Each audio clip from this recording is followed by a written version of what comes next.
Sir ఇప్పుడు నేను అడగబోయేది నాకు తెలిసి చాలా మంది లేడీస్‌కి కనెక్ట్ అవుతుందని అనుకుంటున్నాను.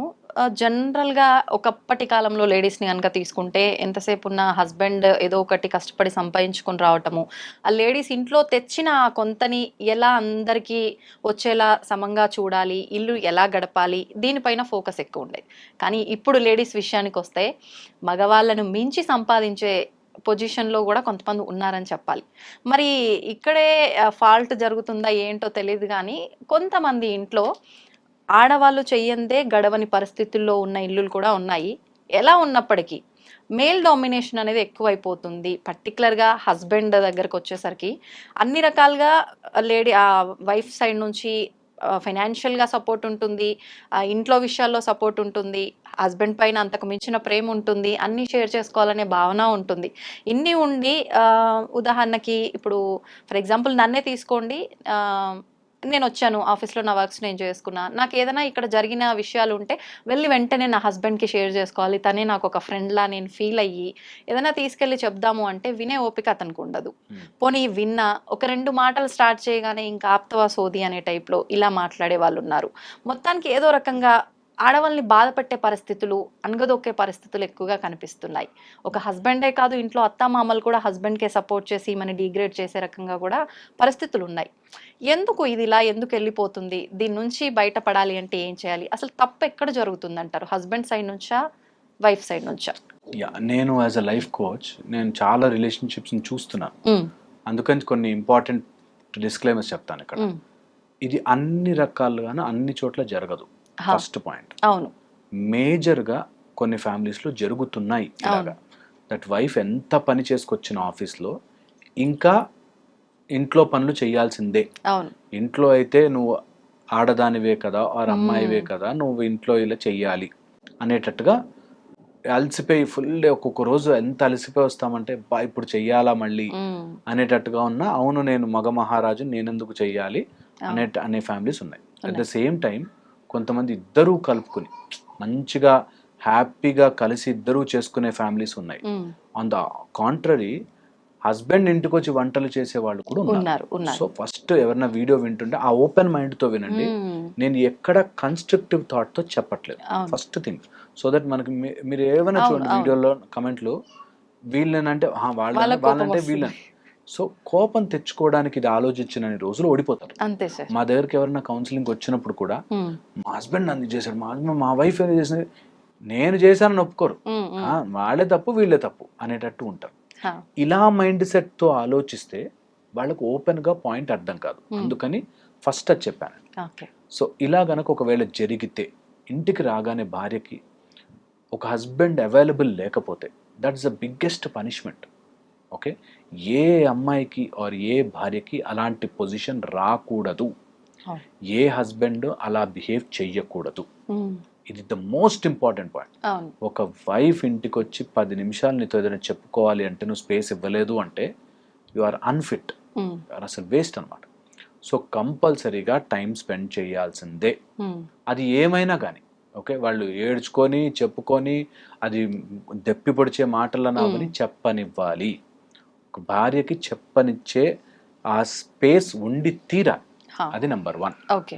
సెకండ్ వచ్చేసి ఈ ఎప్పుడైతే ఈ సీక్వెన్సులు జరిగి చెప్పడం స్టార్ట్ అవుతుందో కొంతమందికి రిపీటెడ్గా అవే చెప్పే అలవాట్లు ఉంటాయి. అవును.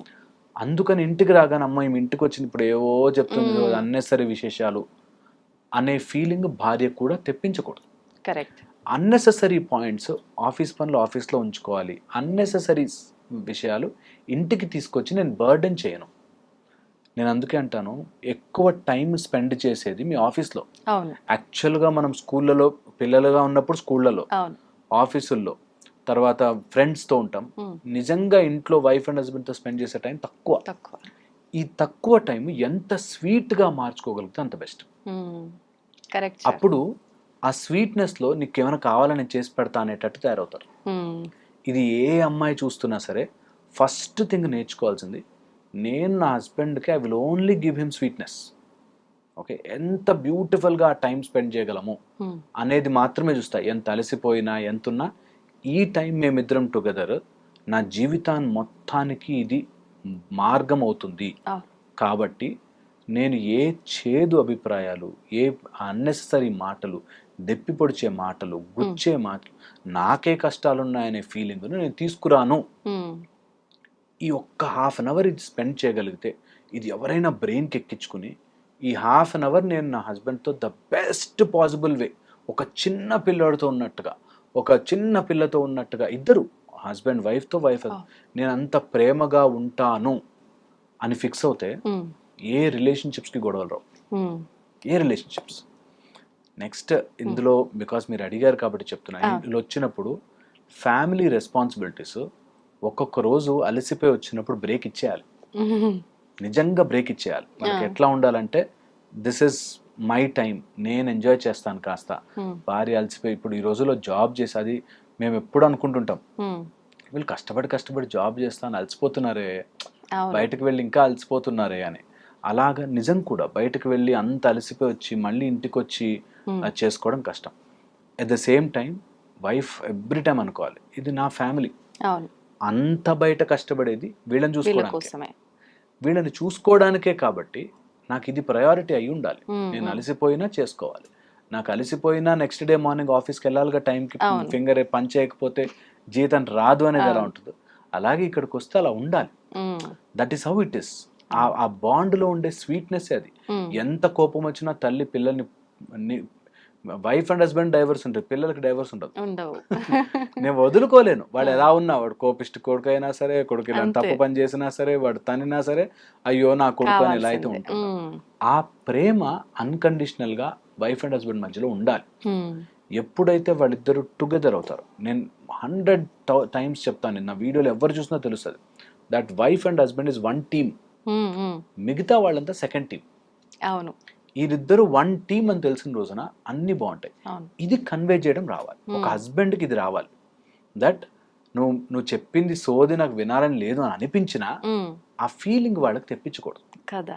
కొంతమంది ఎవరన్నా మన సీనియర్ ఎవరో వచ్చి చెప్తున్నారు, తెలుసు వాడు సోది కొడుతున్నాడని, వాడు చెప్పేది ఏంద్రా నాన్ సెన్స్ మాట్లాడుతున్నావు అని తెలుసు, అయినా కూడా మనం వాడు మొహం మీద అనము, అరే నువ్వు నాన్ సెన్స్ మాట్లాడుతున్నారో అనం. ఎందుకు? మనకు అది ఇంపార్టెంట్ అని తెలుసు, ఆ ఉద్యోగం నాకు ఇంపార్టెంట్ అని తెలుసు కాబట్టి. ఇక్కడ అలా అవ్వదు.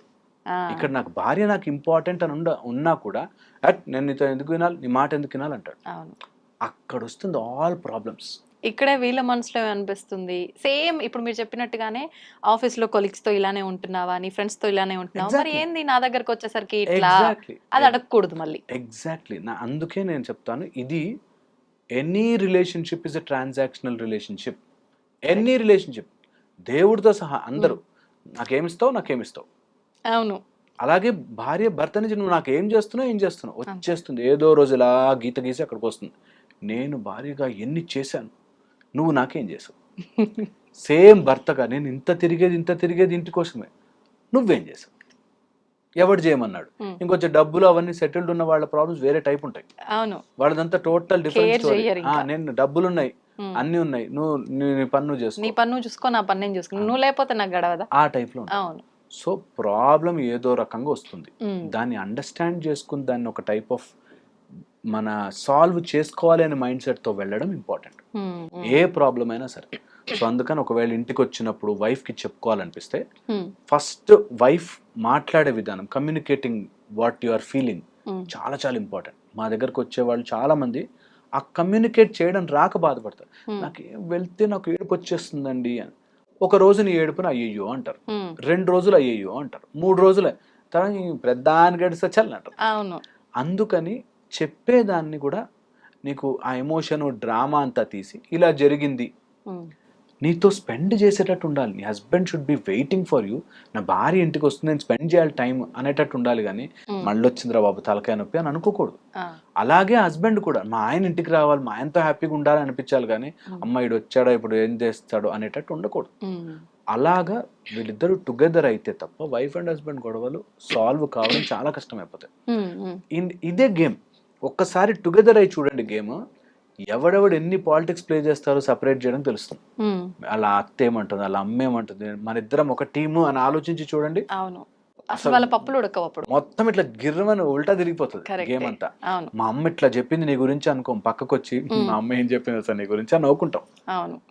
ఏదన్నా గానీ మనం ఇద్దరం ఒక టీం రా, మన ఇద్దరం కలిసి ఒక పనిలో ఉన్నాము, మనమిద్దరం వన్ అనేటట్టు ఉంటే ఆటోమేటిక్గా ఫ్యామిలీస్ బాగుంటాయి. అది ఇంతకు ముందు ఉండేది, మనకి ఏదన్నా కానీ నేను ఈయనతోనే ఉండాలి, తిట్టుకున్నా మాట్లాడుకున్నా కొట్టుకున్నా ఏం చేసుకున్నా సరే ఒకళ్ళకొకళ్ళం ఉన్నాం. అది ఉంటే ఓ రోజు విసుగొస్తుంది, ఓ రోజు తిట్టుకుంటాం, ఓ రోజు కలిసిపోతారు. అది చాలా చాలా ఇంపార్టెంట్. ఈ రోజులో ఆ టుగెదర్నెస్ లేక, లేకపోతే నేను వెళ్తాను. నాకు 5 రోజులు డైవర్స్ అయిన వాళ్ళు గ్రాండ్గా 20 కోట్లు ఖర్చు పెట్టి పెళ్లి చేసుకున్న 5 రోజుల్లో, నెల రోజులు 10 రోజులు డైవర్స్ చేసుకున్న వాళ్ళు తెలుసు. So divorce right are wrong కాదు డిస్కషన్ ఇక్కడ డిస్కషన్ ఇస్ ఎంత కలుపుకుంటున్నాం దట్ వీఆర్ వన్. ఏదైనా కానీ will face it, will stay.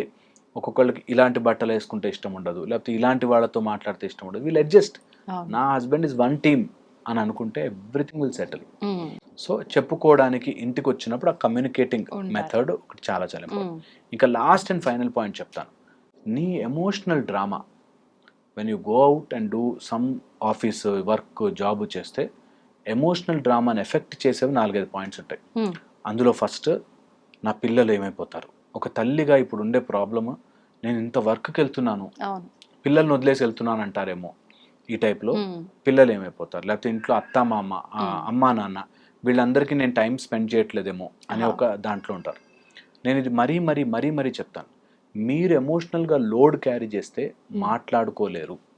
So don't carry that load in your head. ఒకటి చెయ్యాలనుకున్నారు, ఉద్యోగానికి వెళ్ళాలనుకున్నారు, హ్యాపీగా వెళ్ళొచ్చేయండి. మధ్యలో లోడ్ మోస్తూ ఏదో గిల్ట్ ఫీలింగ్, తప్పు చేస్తున్నానేమో, వెళ్ళొచ్చో లేదో అనే లోడ్ బరువు మొయ్యొద్దు. దట్ వే మీరు హ్యాపీగా వెళ్ళి రావచ్చు ఉద్యోగానికి, పిల్లలు ఆటోమేటిక్గా వాళ్ళంతటి వాళ్ళు పెరుగుతారు. మీరు డిసిప్లిన్డ్గా కరెక్ట్గా కలిసిమెలిసిగా ఉంటే మొత్తం ఫ్యామిలీస్ అన్ని సెట్ అవుతాయి. ఇది మేము ఎప్పుడు చూస్తుంటాం. మేము మా కౌన్సిలింగ్లో కూడా అదే రెగ్యులర్గా అదే చెప్తాం. టుగెదర్ వెళ్ళండి, గేమ్ని టుగెదర్ ఆడండి. Life is a game, you play together. మీ ఇద్దరు ఒక టీం. ఇప్పుడు ఏం చేసినా ఇద్దరు కలిసి చేయాలి అని అంటే ఆ ఆలోచన ఇద్దరికీ ఉండాలి. కానీ కొన్ని సందర్భాల్లో చూస్తుంటాము, వైఫ్కి వద్దు గొడవలు ఎందుకు, మేమిద్దరం ఒక్కటే, నేను సర్దుకొని పోతా, సరే ఆయన ఇలా ఉన్నాడు దానికి తగ్గట్టుగా నేను ఇలా ఉంటా అని వైఫ్ అనుకునే సిచ్యువేషన్స్ ఉంటాయి.